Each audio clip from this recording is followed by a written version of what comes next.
All right, welcome to episode 66 of the Press Box Podcast, and this is also the first episode of 2021. So happy New Year! Thanks for joining us today. Today's episode will be all about, well, mostly about the NFL. We have the playoff set, and we also have a number of coaching changes that are about to happen. 6 spots currently open for NFL head coaching changes. 3 opened up yesterday. 3 had been opened up at some time during the season. So we'll talk about that, who might fit in those spots, and we'll finish up with some college football playoff talk. We had the Rose Bowl and the Sugar Bowl already happen, and we'll talk about the Alabama and Ohio State National Championship matchup. But before we get started, as always, follow us on Twitter at PressBoxPod. Put up a poll question recently last week about Derrick Henry, and he did, in fact, rush for 2,000 yards. We asked you if you thought he would or not, and yes, actually won with 71%, so our followers were right on that. So yeah, a lot of fun stuff on Twitter. We like interacting with the listeners and doing poll questions, live tweeting, whatever it may be. So make sure to follow us there. And without further ado, let's get into the first episode of 2021, episode 66 of the Pressbox Podcast.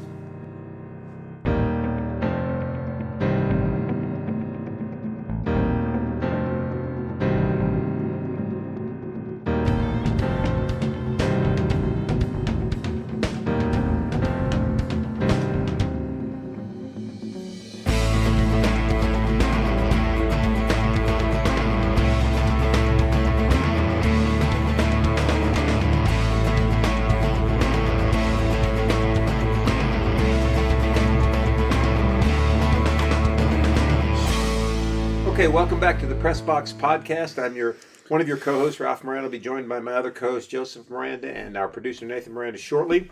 This is episode number 66 of the Press Box Podcast, the Ray Nitschke episode of the Press Box Podcast, as I like to do with old linebackers and their football jersey numbers. The NFL season has just concluded. Black Monday, as the NFL likes to call it, happened yesterday as we're recording this on Tuesday.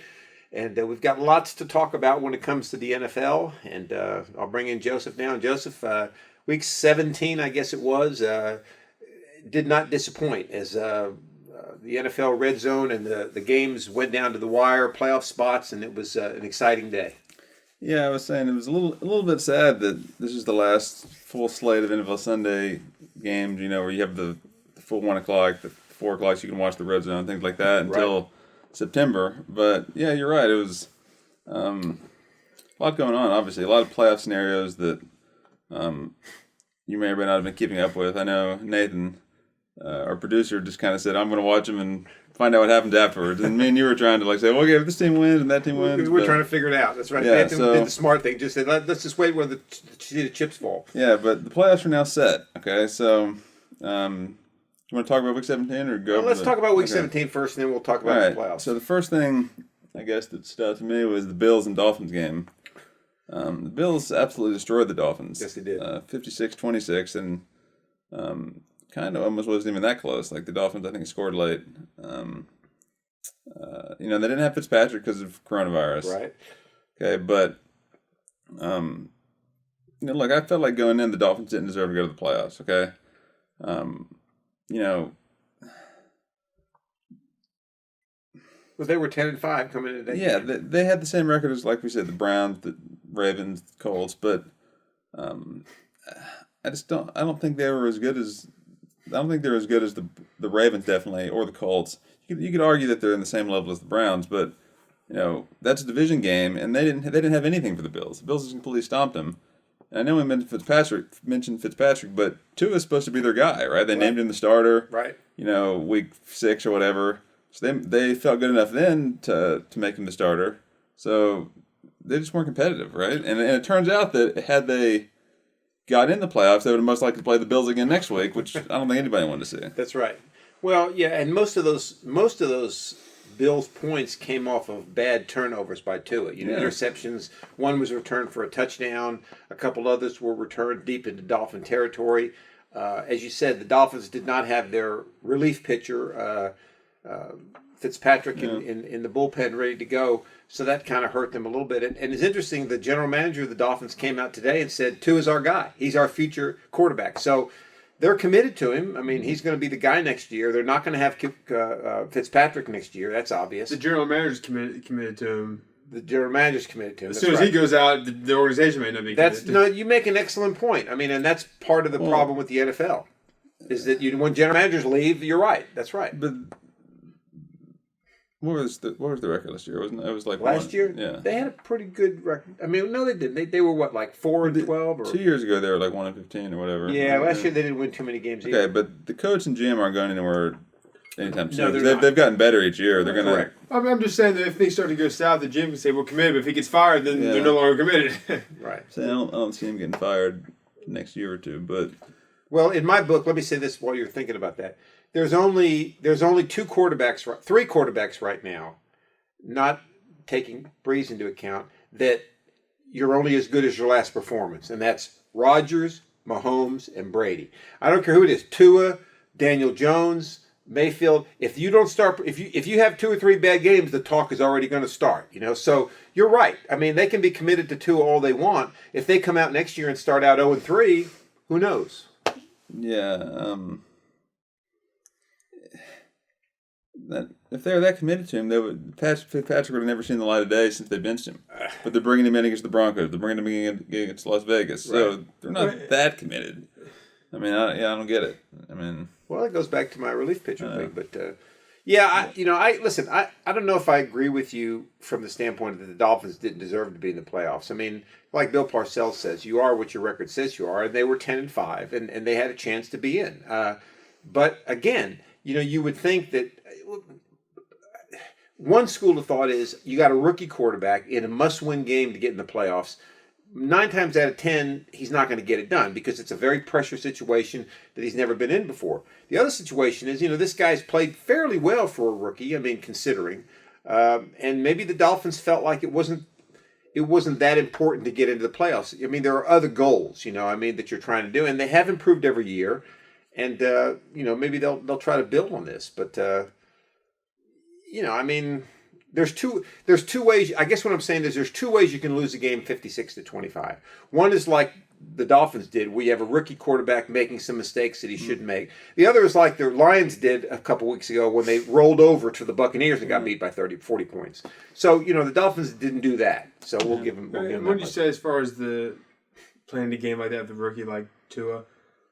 The mistakes were probably more from the standpoint of he's never played that type of competition in that type of game before. I mean, he's used to pressure situations, right? I mean, he played national championship game. You're right. Would you agree with that, or do you think it's still a different? It's a different level of competition. Yeah. Okay, right, but you don't think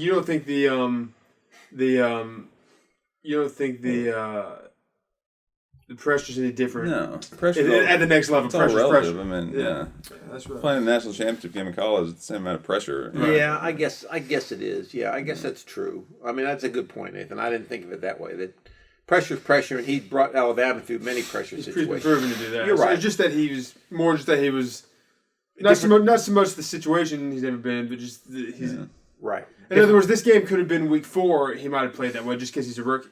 Right. You're right.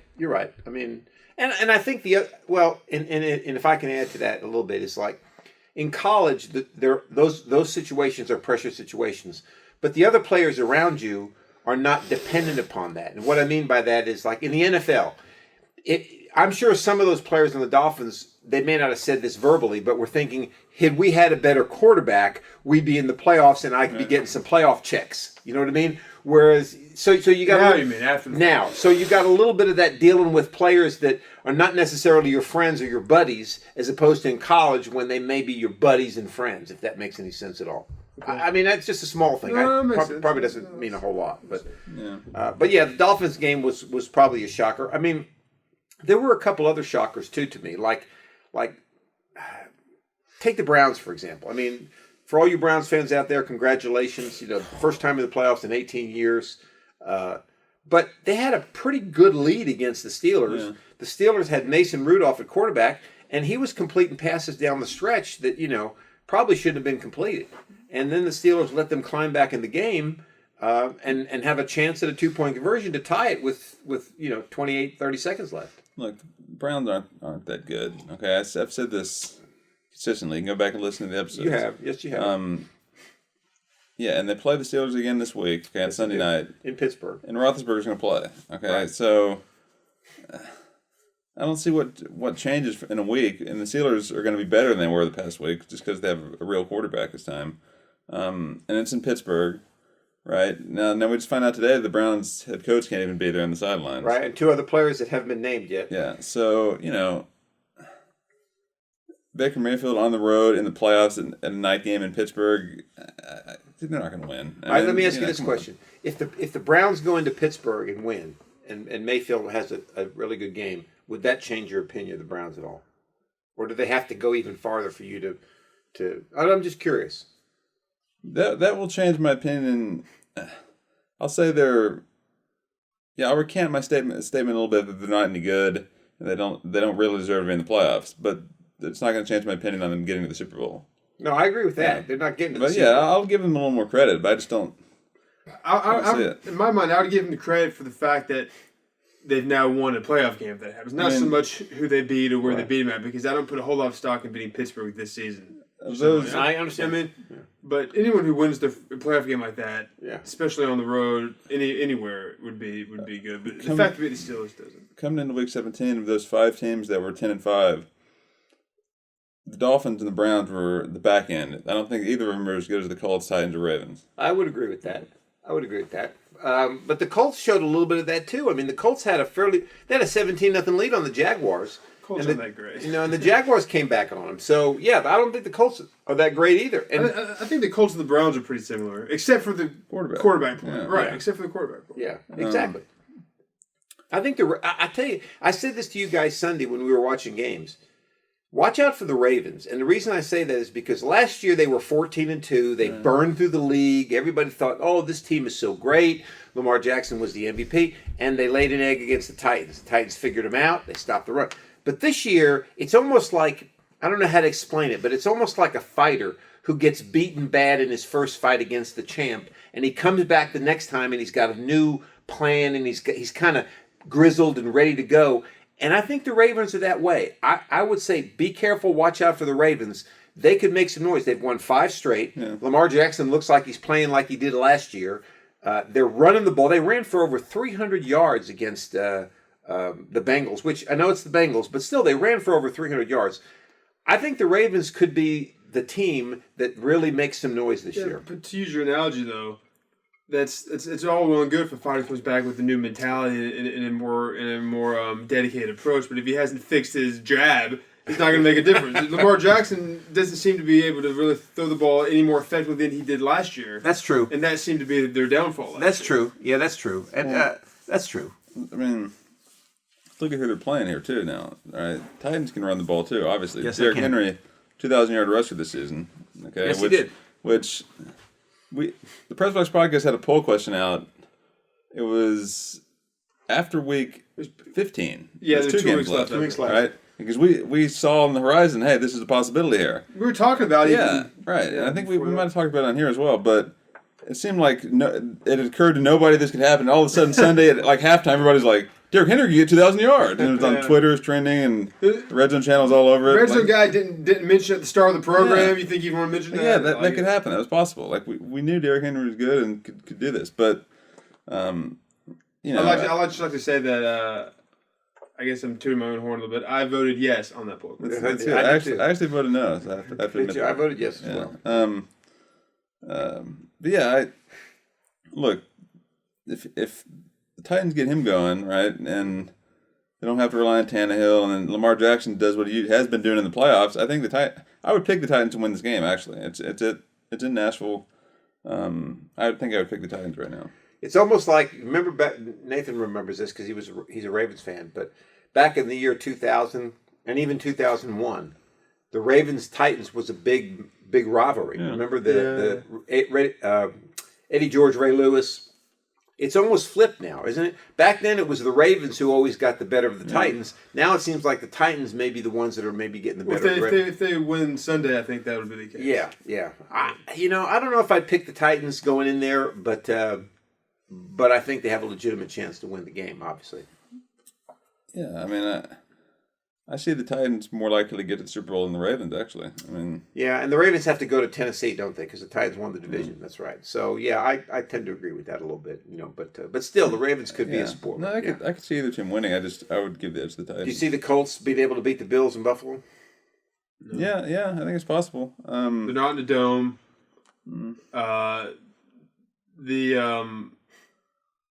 Something about the Colts just doesn't.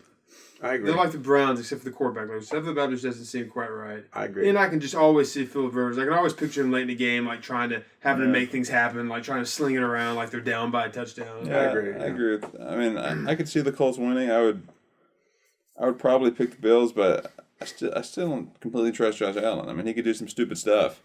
Remember the last year's playoff game where he threw the ball up or whatever it is? Yeah, I mean, that's true, but that's true. I guess he's probably better than a year ago, but it wouldn't shock me if the Colts won. I mean, that was his first playoff game too, wasn't it? His career? I think so. Yeah, so hopefully now he would be a little more. You would hope, right?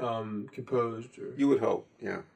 What are some other takeaways from Week 17? I mean, obviously there weren't, outside of the ones we just talked about, the Giants-Cowboys game. I mean, the whole NFC East deal. The whole NFC East deal. The Giants get a 20-9 lead on the Cowboys, throw an interception, Cowboys score. The Giants let them back in the game, and then, of course, the Wayne Gallman phantom fumble there where he just kind of drops the ball after getting the first down that should have killed the clock. Luckily, they got the ball back. And then the Eagles come out on Sunday Night Football against the Washington football team. If the Eagles win, the Giants win the division. If the Redskins win or the football team wins, they win the division. And the Eagles, down 17-14, drive stalls inside the Washington 10-yard line. Instead of kicking a field goal to tie the game, which at that point was still in the third quarter, they go for it and don't get it. And then the coach Peterson pulls Jalen Hurts and brings in Nate Sutterfield, who hadn't played since 2018, who promptly throws a pick and fumbles the ball, and then fumbles the ball on another play, and the Washington football team ends up winning by 6. I mean, something was fishy about that.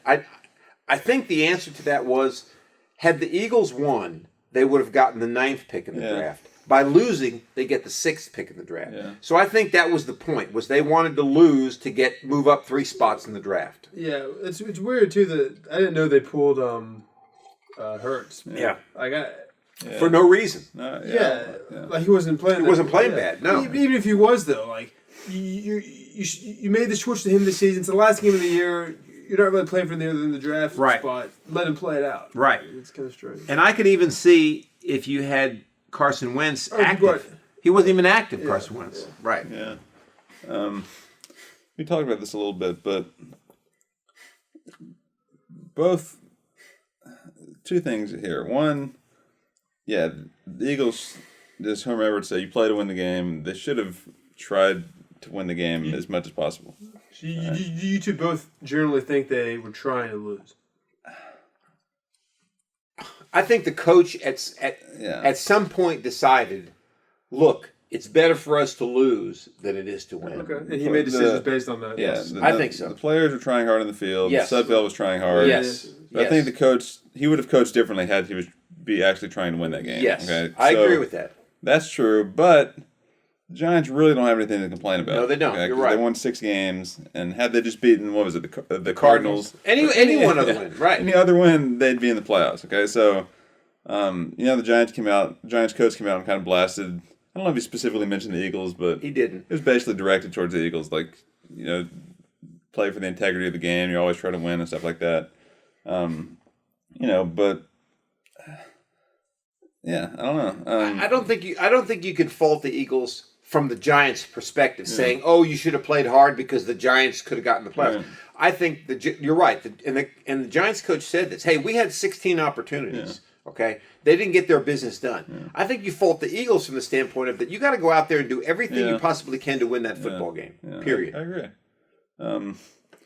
And now Washington's got Tampa Bay coming in. Right. And I saw something on TV this morning where that the guy's name, the defensive end for Washington. Chase Young? Yeah, he said he wants Brady. He wants to face Brady. They're ready for Brady. He doesn't know what he's getting into.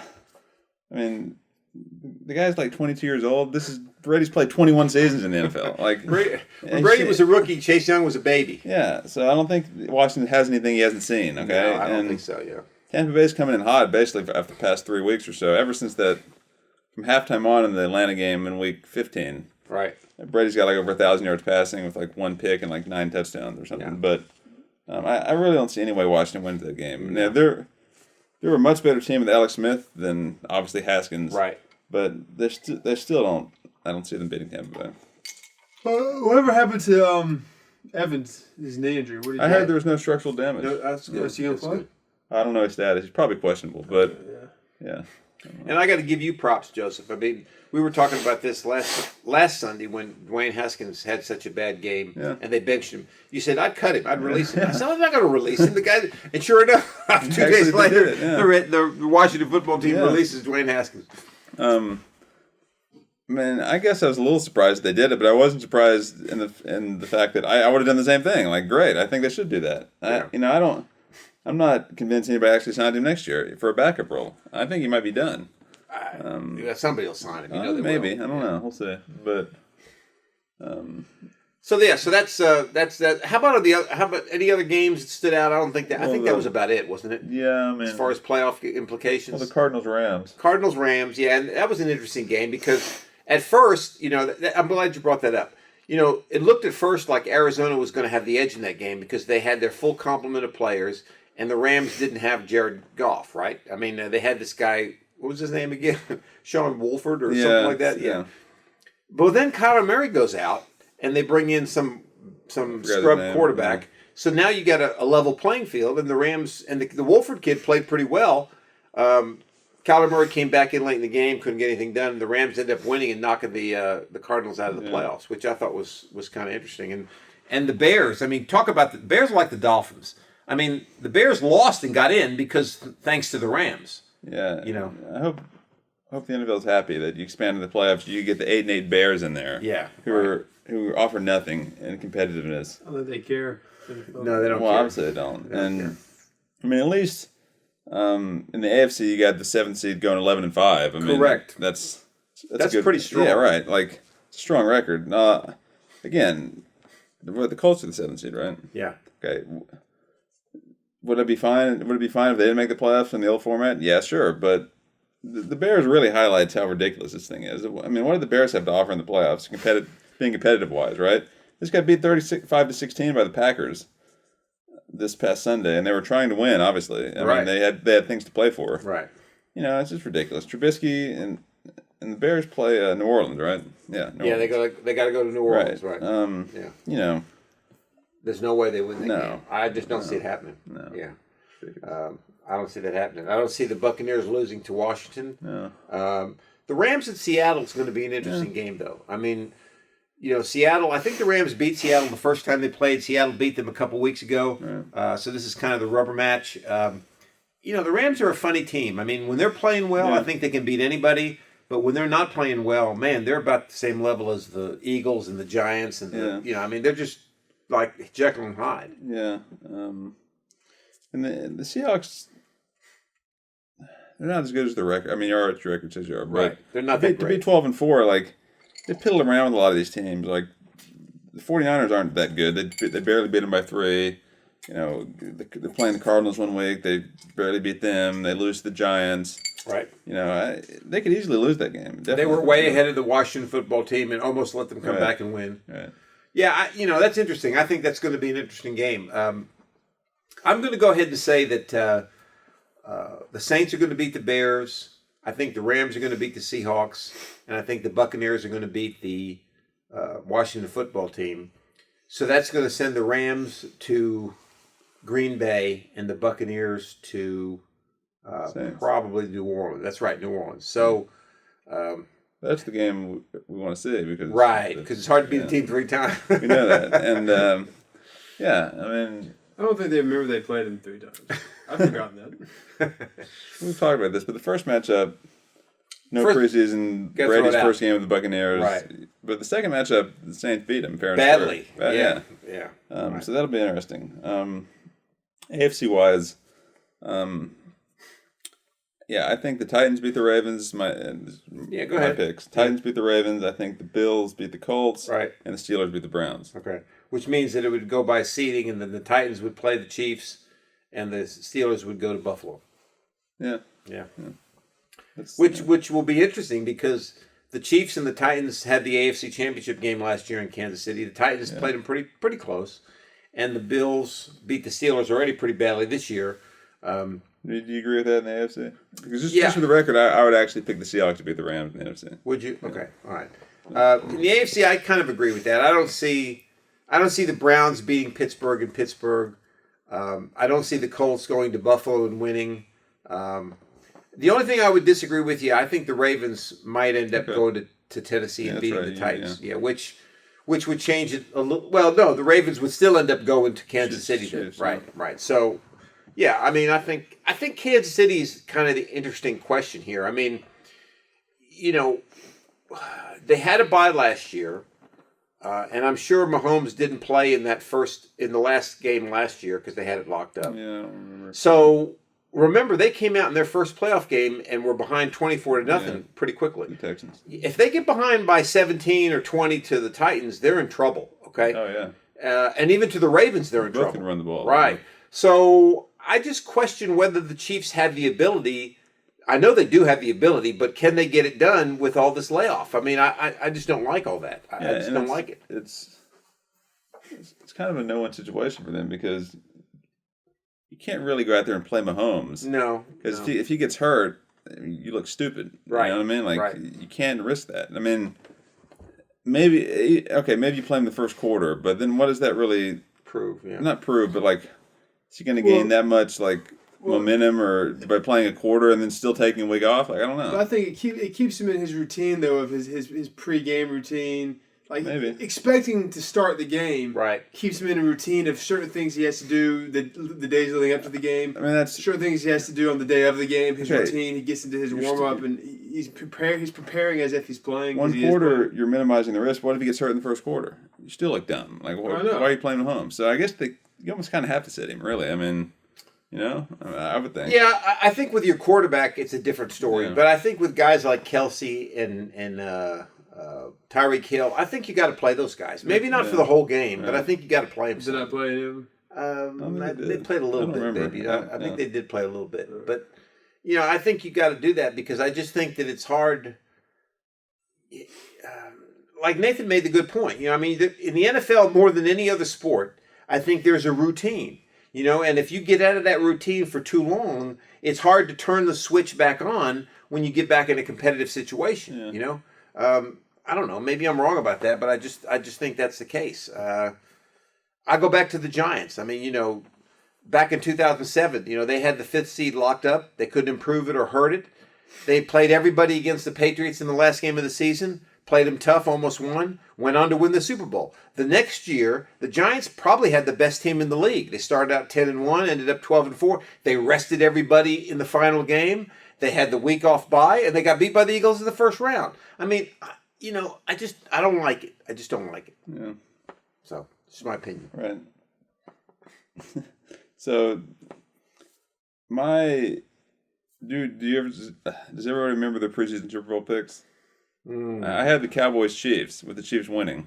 I don't know. I probably have the Chiefs. So half of that's still alive. I'm sure I had the Chiefs. I said at the time. Did I have Chiefs Seahawks? I don't remember what you had. I don't remember. But, yeah, I said I don't like picking repeat champions, but I just felt like they're the best team. Basically, what I'm trying to get is, do we want to pick our Super Bowl now that the playoffs have started? Does it change at all? Who would you pick in the Super Bowl matchup right now before the playoffs start? Sure. I gotta think. All right. Well, it's hard to pick against the Chiefs. I mean, they have so many weapons. Nathan and I followed the Chiefs a lot this year only because we had Tyreek Hill and Kelsey on our fantasy team, and I think it's just hard to stop them. So I'm going to go with the Chiefs in the AFC. In the NFC, something? I think I'm going to go with the Buccaneers. That's what I was going to say. Yeah, because I would love to see Tampa Bay at Green Bay for the NFC Championship. Yeah. And why? One, because I want to see how Tampa Bay handles in Green Bay, and I'd love to see Brady against Rodgers again. They beat the Packers this year in the regular season, bad, yeah. but I'd like to see Brady and Rodgers because he's the only quarterback on the NFC slate right now that can duel Rodgers, I think, play for play. I don't even think Brees can anymore. No, I just don't. I just don't think so. Reminds me very much of Peyton Manning in his last year. Yeah, he does. It's kind of like he's there. He's a good manager, but the defense is going to. It's kind of evident that this is his last year, I think. Well, I like that pick, but something. I hope the Buccaneers get there. I hope the Buccaneers win, actually. But I mean, I guess aside from the Ravens, I don't really think they have that great of a shot. So, or the Titans, I guess. But anyways. I think it's probably. I don't know. I have to say, I think it might be either the Seahawks or the Saints. Really? I'm gonna go Saints. That's interesting. Seahawks and the Saints. That's interesting. No, I'm not saying they'll play each other. I'm saying one of them will maybe in the Super Bowl. Okay. All right. Just Saints Chiefs. I'll say Saints Chiefs. Okay. It'll be Drew Brees' last hurrah. They'll get beat by the Chiefs probably, and then he'll retire. All right. Fair enough. Another thing with Tampa Bay, the first team to ever play the Super Bowl in their home stadium. That's right. They would if be. they get there. That's right. And probably 20% capacity stadium, which was the last time they played there in 2009? Or was it Tampa Bay? Yeah. It was the Cardinals and the Steelers? Was that the last time they played there? I don't know if it's been since. Is that 2009? Was it that? Yeah. 08 season, January 2009, yeah. 2010 was played in Dallas. 2011 was played in Lucas Oil Stadium. 12 in New Orleans. 12 was in New Orleans. 13 was in New York. 14 was in Arizona. 15 was in San Francisco. 16 was in Houston. The Falcons and the Patriots. I think it was Houston. It was Houston. Yeah. Was it? Houston, yeah. 17 Eagles and the Patriots was in Minnesota. Which one was in Atlanta? Well, maybe the Falcons was in Atlanta.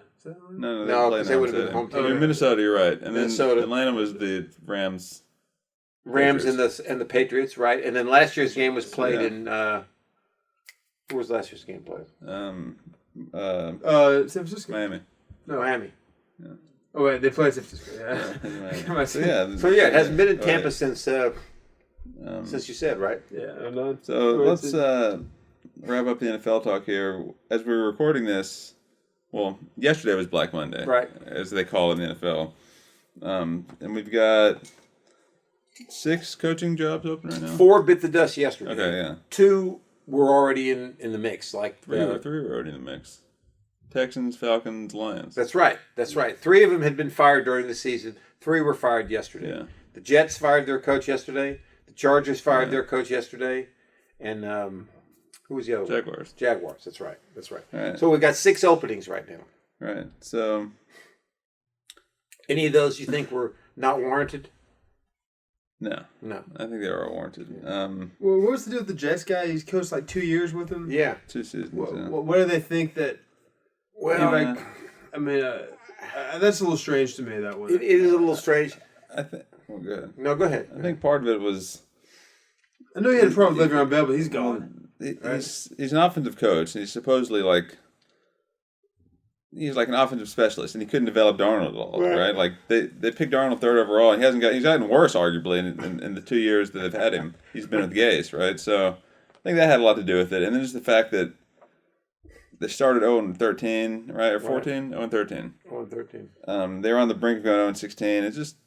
They just kind of had to make a change, I feel like. And they were 7-9 last year and finished real strong, right. And then just took a nosedive down.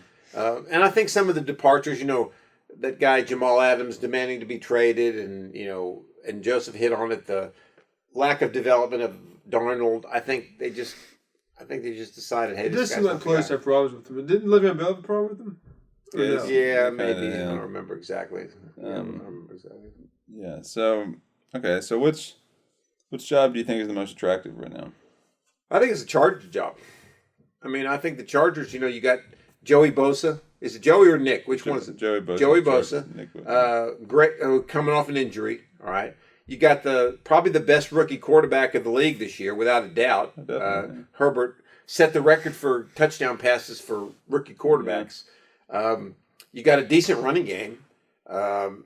I think that's the most attractive job. I mean, I agree with that. Jackson was going to have Lawrence, but the guy in LA has already proven himself in the NFL. Exactly. So you got that to build on. You never know what Lawrence is going to be like. That's a good point. Yeah. Plus, that better. Well, Jaguars' defense is probably not. I don't know if they're that good. So. You know. Yeah, I can't argue with that. I guess just to be different, I'll say the Lions, just because I think of. I think Herbert. Obviously, he's a rookie. He's got many years to prove himself, and I think he's going to be really good. But the best quarterback out there is Stafford, I think, of all these teams. Right? Yeah. I think he's a little better than Matt Ryan. I think he's better than Sean Watson. So I think that's what every team's looking for as a quarterback. And Stafford is a franchise quarterback, right? He's been in Detroit for 11, 12 years now. I think you can win a Super Bowl with Stafford, right? I think it's possible.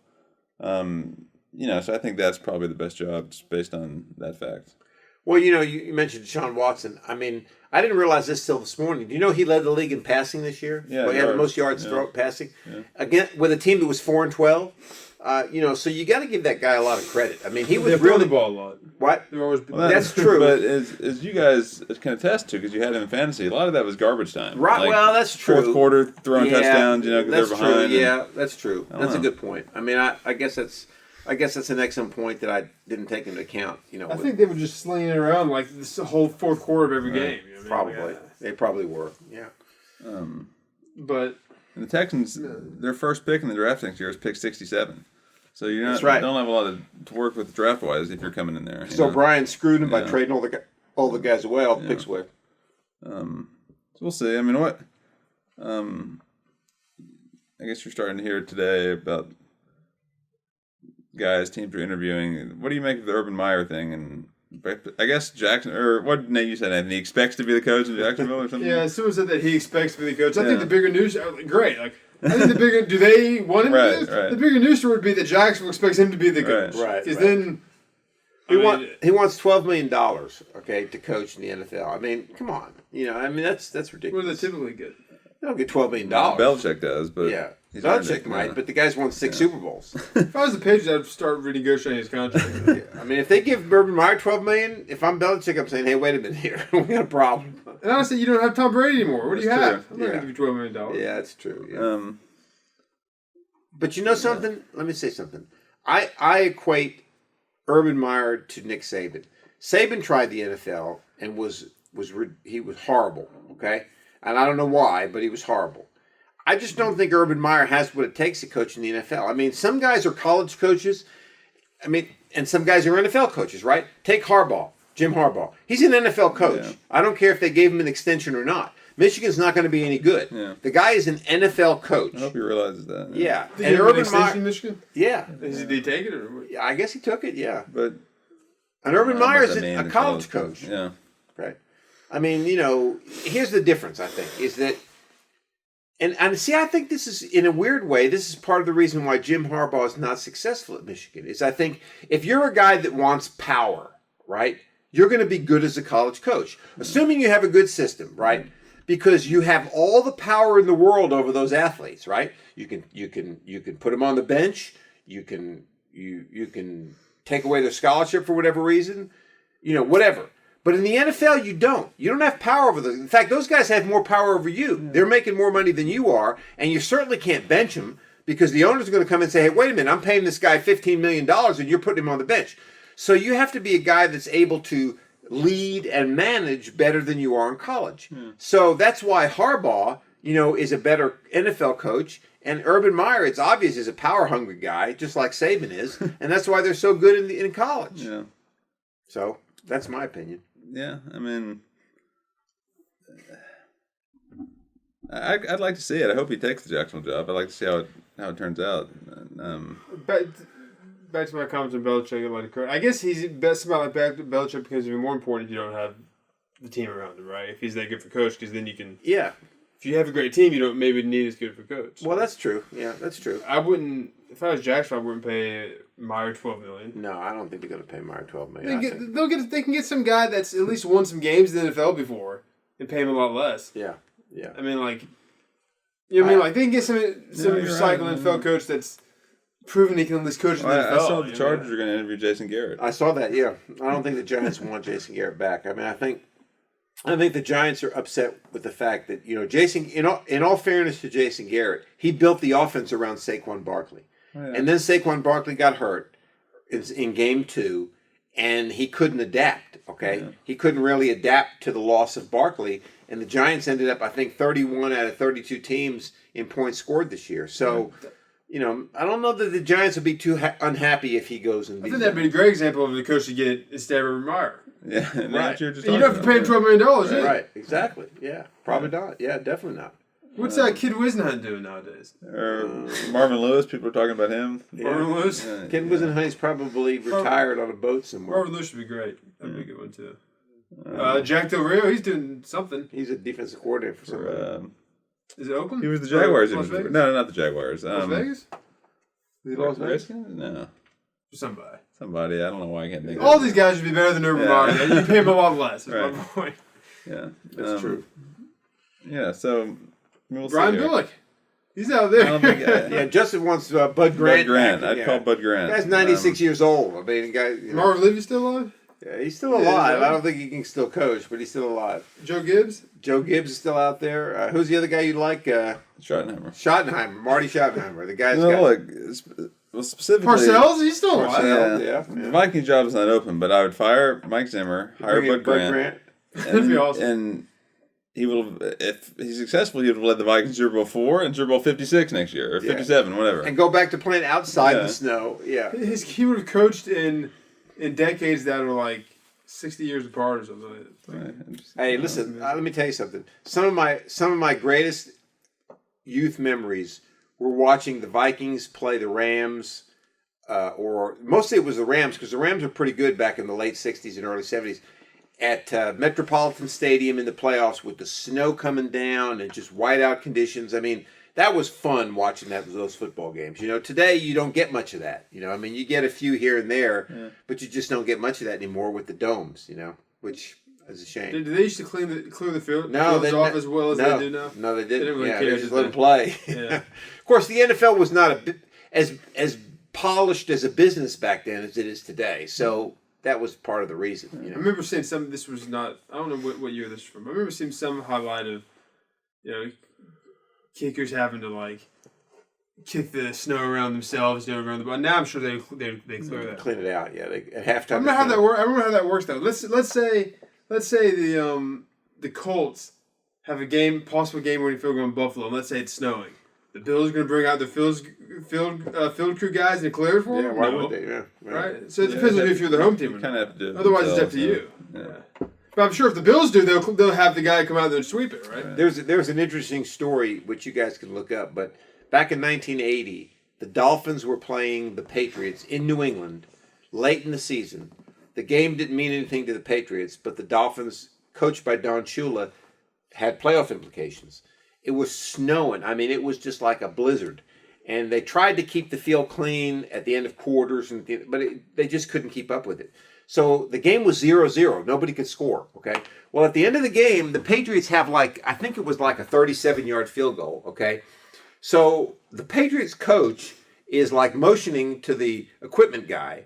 So some guy in a mustache and a beard comes out with a snowplow, okay? And he plows a semicircle around right, and the apex of the semicircle was right where the Patriots kicker was going to kick a field goal, okay? So he plows this area out, and Shula's looking around what's going on here? Nobody says anything. The referees don't say anything. So now he's got a perfect place to plant his foot and kick the field goal. He plants it, he kicks it, and the Patriots win the game 3-0. I mean, it was hilarious. I mean, I think that's on every bloopers cut or every NFL cut that's out there today. But it was really just pretty. It would never happen today, obviously. Yeah. But it was just hilarious. That's what I'm saying. Why would it not? It's up if they're the home team, they can. Yeah, because I think. Yeah, they not allow that to happen. Well, I think the difference today is the NFL, through the referees, controls all game time decisions. Okay. Whereas back then, I think it was the home team that I guess. So basically, back to my original question, no team would get it cleared. It'd be up to the kicker to clear it himself. Correct. Yeah. Only thing that they allow to be cleared, during breaks, or just the lines. Right.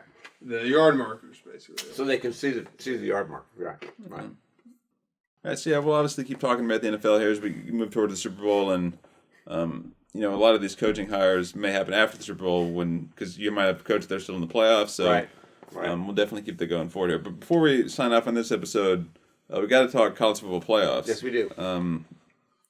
Which have gotten underway. We had the Notre Dame Alabama game, and we had the Ohio State Clemson game, and we're awaiting the national championship game now. But I'll let you start with impressions of the two playoff games.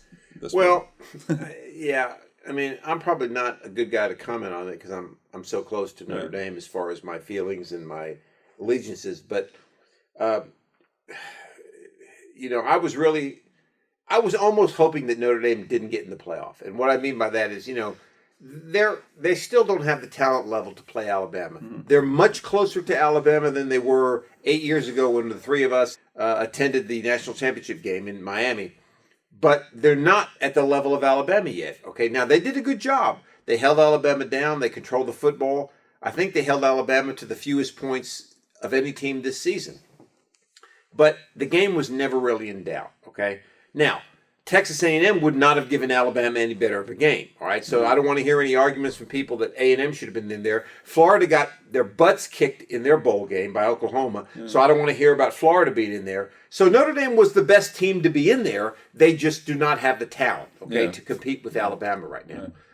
Cincinnati? Cincinnati, Coastal Carolina, all right. You could put Cincinnati and Coastal Carolina together, and they wouldn't have been able to touch Alabama. All right. So that game, kind of went like I thought it should, and that's how.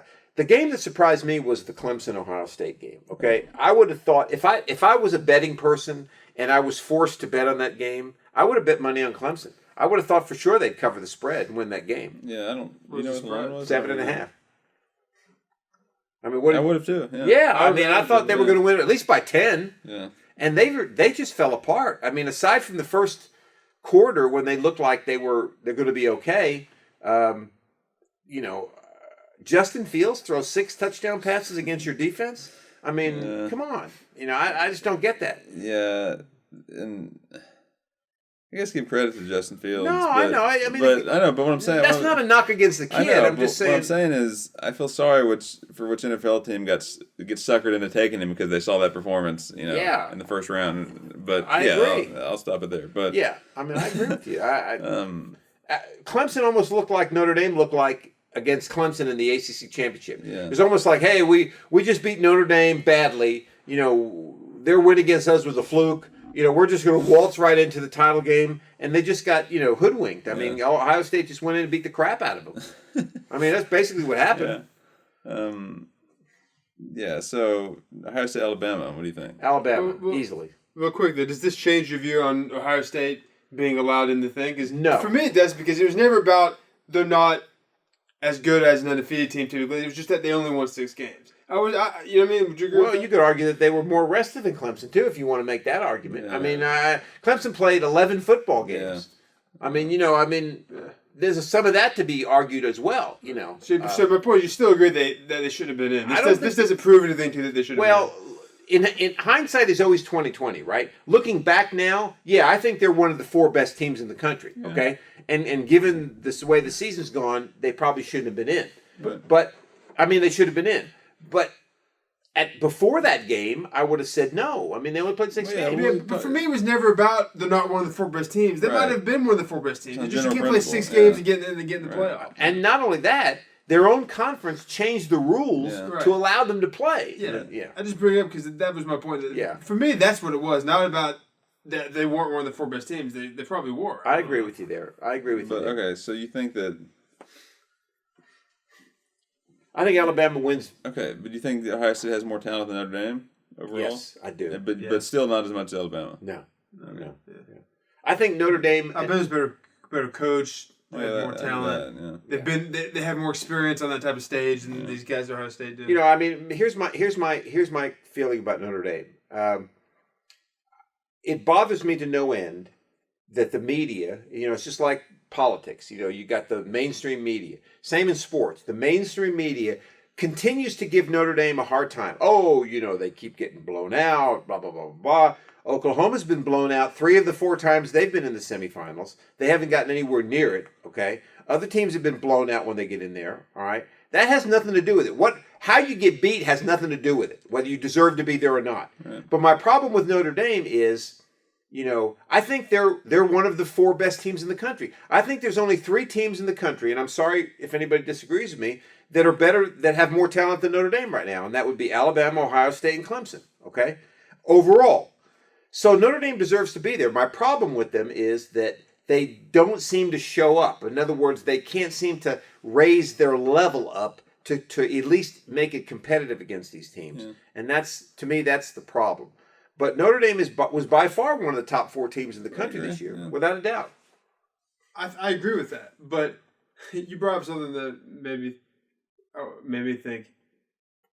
Notre Dame, you think the only teams more talented than them are the ones you named? Yeah. You don't think Florida has more talent? I think some teams have more talent. They're just not as good as Notre Dame right maybe now. Not. Yeah, maybe not. The 3 teams you named have more talent, and they're utilizing it better. They're better teams. Right. I think Florida has more athletes than Notre Dame does. They might. Yeah. They No, might. I think... And we said this They're just earlier. not as good for whatever right. reason. Right. There's no other team more deserving to get in than Notre Dame. Right. We're never talking about talent. Yeah. Right. I'm just saying, do you really think that Notre Dame has... There's only 3 teams with more talent than Notre Dame? Forget about the execution of that. Yeah, I mean, maybe I misspoke on that. More than 3. Yeah, maybe I misspoke on that state. But I think there's only 3 that are a level that high above Notre Dame. That are better than Notre Dame, basically. Yeah, I think so. The thing about Notre Dame is they've got like extremely top level talent in spots, but from top to bottom they just don't. Yeah. They're, you know what I mean? Like they got the tight end who's going to be a top 10 pick. Like last year they had Claypool, who's a great NFL receiver. Now they've got probably some defensive guys, but overall it's just not on the same level. You know what I mean? Like, I don't know. I don't know much about him. Something's weird with him. Yeah. Like as far as I can remember in my lifetime that I was paying attention to things, it's just always been something weird with him. Yeah. Like, you know what I mean? Like, and part of that is because the game has changed. I mean, back in my day, Notre Dame was by far like one of the best. I mean, even I guess this year would be an example of that. But even years prior to this, even when I remember watching them and them being one of the like really good or highly ranked, it was always kind of like like you didn't really. You saw they were ranked 1 or 3, but you were like, it's Notre Dame, like they're going to lose to somebody. I agree. That was always the feeling I had. I agree. I agree. No, I agree with that. And I think that started, under Lou Holtz from 1986 to 1996. There was a stretch there in the late 80s, early 90s where Notre Dame had by far the best talent in the country. I mean, they had a 23-game winning streak. Yeah. But I think that's changed over time. And now what everybody remembers about Notre Dame is exactly what you said. Hey, they're a really good football team, but they just can't beat these teams, And I think that's kind of where they're at. And I never have, as far back as I can remember, I've never had confidence that they're going to like win a big game. Like I've hoped they would, and I felt maybe pretty good about it, but I've never really been fully confident that they're going to dominate this team. They're going to win. I agree with you. You always get a little worried. I agree with you. If I was Brian Kelly, I would stick around next year and get the record for he'll do that. Most wins in Notre Dame, and then I'd bail after the season. I'd either go to the NFL or just retire. Not after the record, you wouldn't. Yeah, huh? What if he gets the record like week 7? You bail after that? No. I mean after the season. Yeah. What does he need? 5 wins? He's only like 3 wins away from tying it 4 to get it. They're going to get that next year. Get that next year. And then I either retire or go to the NFL because he's done about all he can do at Notre Dame. I mean, he's done a really good job, but I don't see him. He could stick around for another 10 years. All he has left to do is win the championship. I don't know that happens. Okay, but you have to look at it from this perspective. I mean, you're basing it a little bit on what you perceive as what you would want, right? Yeah. I mean, Brian Kelly in his mind may think, hey, I don't want to coach in the NFL for the same reasons we just talked about. Yeah. I don't want to deal with the multi-million-dollar athletes. I don't have as much control. And at Notre Dame, he's got a good gig. They're not going to get rid of Brian Kelly. I know. I'm saying I wouldn't definitely want to go to another college. I'm saying either retire or go to the NFL. Well, your options. If he wants to stay in college and stay at Notre Dame. Yeah, I think he's going to stay there.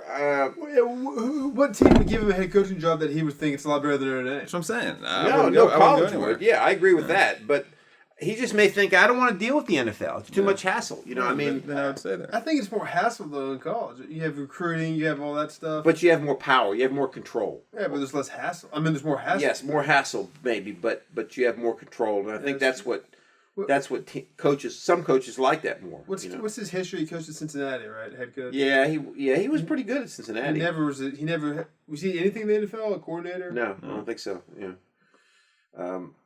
But yeah, I think I get him mixed up with Chip Kelly. Chip Kelly was the guy that was the Oregon coach that came to the Eagles. Philadelphia Eagles. He's currently running UCLA into the ground. Yes, he is. He's running UCLA into the ground. I think that's Brian Kelly's. I think he would like to bring Notre Dame to a national championship. I just don't see it happening until. Well, he brought him there. He didn't win. Well, I mean, to win one because I don't until Nick Saban leaves Alabama and Dabo Swinney leaves Clemson. Until Alabama goes in the similar trajectory as the Patriots. Right. It's not gonna happen. Right. But he might as well just stick it out and see if that happens. Alabama could possibly go the route of the Patriots here in a couple of years, and then not unless Saban leaves. Yeah, That's what you mean, right? Then he can win a championship. Well, yeah, if Saban leaves and that would have to be the case because there's no one player that is going to leave that's going to affect him. Saban would have to leave. No, I don't know why he would leave unless he retires. But I think Alabama's going to win the championship game, and I'm really happy. Let's forgetting about all that we've talked about today and other days in the podcast. I'm so happy that the NFL got through 256 games without one game being canceled, and college football pretty much made it through, unblemished. I mean, they had games postponed. They had a few games canceled because they didn't mean anything, and they reallocated teams. But generally, they made it through, and I think that's great because, a lot of other leagues and sports were not willing to give that a shot. I agree. So I got to give them credit for that. Yeah. I mean, it was a good season. Yeah. Do you have any added desire for Alabama to win because the Notre Dame will have lost to the national champion? Not really. Not really. I mean, but I don't think so. I think no, I don't think so. I think if Alabama loses, no one's going to question like their legitimacy, or no one's going to question Notre Dame's loss to Alabama anymore if Alabama loses. No. Like, people know Alabama's.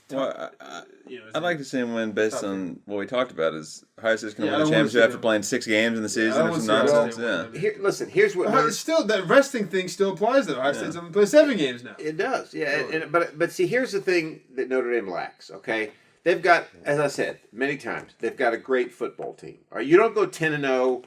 You don't go undefeated 2 out of the last 3 years and not be a good football team. Okay. The problem is, and Nathan, you and I talked about this during the season. When's the last time you saw Alabama struggle with a Syracuse or struggle with a Louisville? Yeah. I can't remember the last time. Now, Notre Dame won the Louisville game barely, came back and eventually beat Syracuse badly. But Pitt, they struggled with Pitt. They struggle with Pitt a little bit. They don't have the talent at wide receiver to stretch the field, and they don't have the talent at in the defensive backfield to shut down dynamic receivers. That's where they lack the ability. When they had the talented receiver last year, what was the problem? Or 2 years ago? Yeah, I don't know. I don't know what the problem was. I'm not sure. Right? They did have some talented receiver. They did, but I don't know what the problem was. But that's their lacking. That's what they lack right now is that ability to stretch the field and make big plays. Notre Dame is a team that has to move the ball down the field methodically, running it, throwing it to their tight ends, occasionally hitting a deep pass. Yeah. But these teams like Alabama and Clemson, they're dynamic. They can score bang like that, right? 2-3 times just like that. Yeah. And Notre Dame doesn't have that. So that's the difference. One last thing I need to mention that it was a disgrace that they called that game the Rose Bowl. Yeah, it was. Based on because Nathan and I have been to the actual Rose Bowl game. They should have just called it something different, like just a playoff game because that was ridiculous. More than any other bowl game, the Rose Bowl is like irreversibly tied to that stadium, to the city of Pasadena, to the parade before the game. Like, maybe irreversibly is not the right word. Well, no, you're right. You can move any other bowl, it wouldn't really have that much of effect. Yeah. So, to those of you out there who are listening to podcasts who are at least 55 years or older, what Joseph and Nathan are saying, they're quoting Lloyd Benson from the 1988 presidential debate with the Vice President Dan Quayle, saying regarding his comment about John Kennedy. Nathan and Joseph are saying, AT&T Texas Stadium 2020. I've been to the Rose Bowl. I've seen the Rose Bowl in Pasadena. You're no Rose Bowl. Pretty much, yeah. Exactly. That's what I was going with. Yeah. That's and right. you're right. You're exactly right. It just didn't have. There's no way you can call that the Rose Bowl. The name, the Rose Bowl name, Right. First of all, it's not bowl meaning it's a bowl game. It's the stadium is the Rose Bowl. It's actually called the Rose Bowl. Yeah, the stadium is the bowl because the stadium is a bowl. Right. That name itself is more than just like the name of that game. It's so much history behind it. Yeah. It's the stadium. I agree. It's the Fiesta Bowl.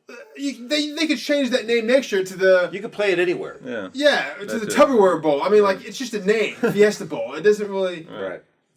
Rose Bowl is different. Yeah. Right. No, I agree with that. I agree with that 100%. And that's another thing that I feel bad for. I feel bad for the Alabama players and the Notre Dame players because those two teams probably won't get another chance.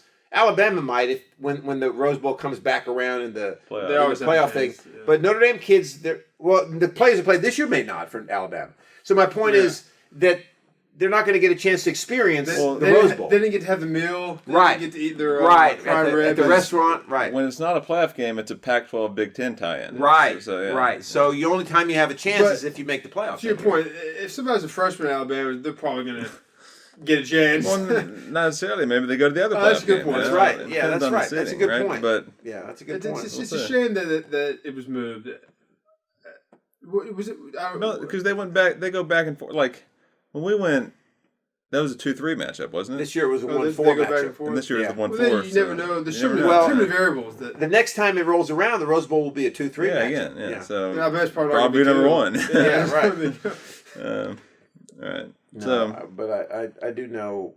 So, yeah, Nathan makes a good point. So we'll touch on the national championship game to kind of put our final thoughts on the college season when that happens. But so we've got January is a big month here before it kind of goes quiet in sports, NFL playoffs, Super Bowl, college national championship, and then it'll go a little more quiet for a while. But we're not there yet. We still have a lot of content coming up here for the next month. As we always say, follow us on Twitter at the PressBoxPod.